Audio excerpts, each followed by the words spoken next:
So here's my recording for A Midsummer Night's Dream.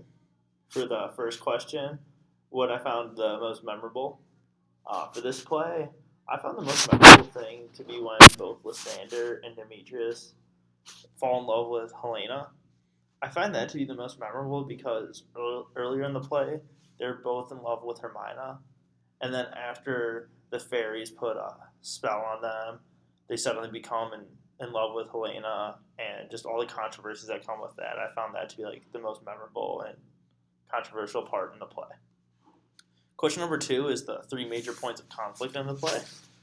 The first major point of tension I saw in the play was when Hermina's dad wants her to marry Demetrius, even though she was in love with Lysander.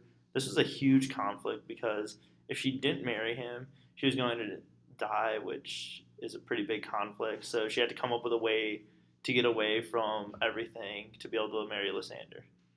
The second point of tension in the play is when Lysander and Hermia decide to run off and get married, and Helena tells Demetrius, and they follow. This creates conflict because Helena thought this would help her win back Demetrius, but all he wants is for Hermina to love him. So that creates some conflict with the two of them. The third point of conflict is when Lysander and Demetrius both have magic cast on them and they fall in love with Helena. This creates conflict because they're both willing to fight each other for Helena's love, and they almost kill each other. Question number three is, what's the role of theater and performance in the play? What function do you think the play within a play serves? So after reading this, I thought it was interesting to have a play within a play. So I don't necessarily think that there's any meaning of having it other than to show how creative Shakespeare could be and to give the audience more of a laugh and be able to enjoy the play more.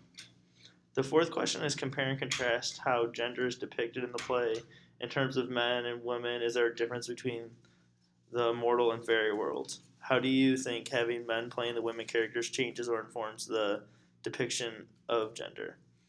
This play shows how during that time period, women still didn't have the right to pick who they get to marry.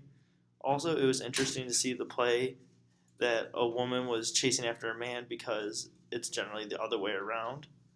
In this specific play, the worlds are completely different because the women in the fairy world seem to have a lot more freedom than the women in the mortal world.